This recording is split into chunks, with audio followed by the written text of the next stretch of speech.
ببوونەیە 12مین ساڵڤەگەرە تەرۆرکردن و شەهیدبوونە خەباتکار مشعەل تەمۆ شەپێلە پێشەڕۆژە کوردی لە سووریا ڕێکخستنە هەرێمە کوردستانê li ofîsa Partiya Demokrata Kurdistan Sûriye li Kampa Domîz li parêzgeha Duhokê ev bîrewerî vejan. Bi navê Şepêla Pêşeroja Kurdî li Sûrî em xêrhatina we dikin bêranîna 12mîn ya serkirdeyê Kurdî niştîmanperwer Mûma Azadiyê Pakrevan Miş'el Temo. Bi amadebûna nûnerên partiyên Encûmena Niştîmaniya Kurdî li Sûriya û hejmarek rewşenbîr û nivîskar û welatparêz û kesên serbixwe dibin dirûşmê gotina Pakrevanê gotina azad şehîd Miş'el Temo hemî tişt asan dibe ji bo gelê Sûriyê û ez îro baca gotina azad didim. Di derbarî vê bîreweriyê de Fadî Mer'î serokê ofîsa pêwendiyên giştî ya Şepêla Pêşeroja Kurdî li Sûriya got em spasiya partiyên Encûmena Niştîmanî Kurdî dikin û hemî kesê beşdar bîn di bîranîna 12mîn salvegera Pakrevan Miş'el Temo de ku bi serfirazî hate vejandin. Bêguman rejîm berpirsiyare ber tîrorkirina Miş'el Temo de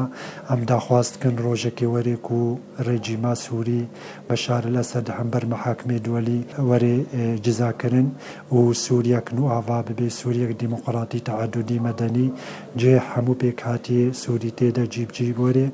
Herûha Mihemed Zekî İbrahîm wekî kesekî beşdar bûyî di vê bîranînê de amace kir em spasiya wefadariya milletê xwe tevgera Kurdî dikin ku bi serfirazî li bîranîna Pakrevanê xwe xwedî derket da ku bibe bengeh ji bo yekhelwîstiya Kurdî.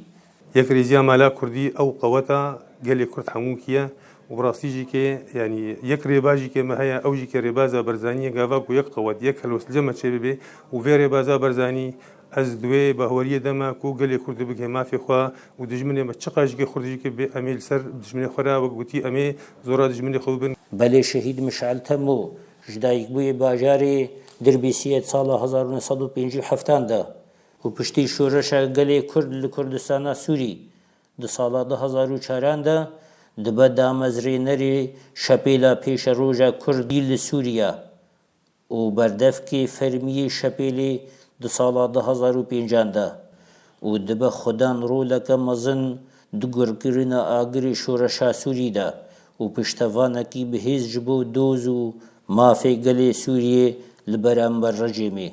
û bi riştbûn de xwaza mafê rewayê milletê Kurd dikir. Lewma rejîma Sûriyê û destekên wê ew armanc kirin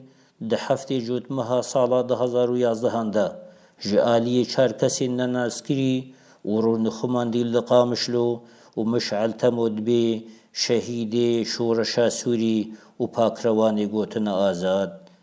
Mustafa Ramzî.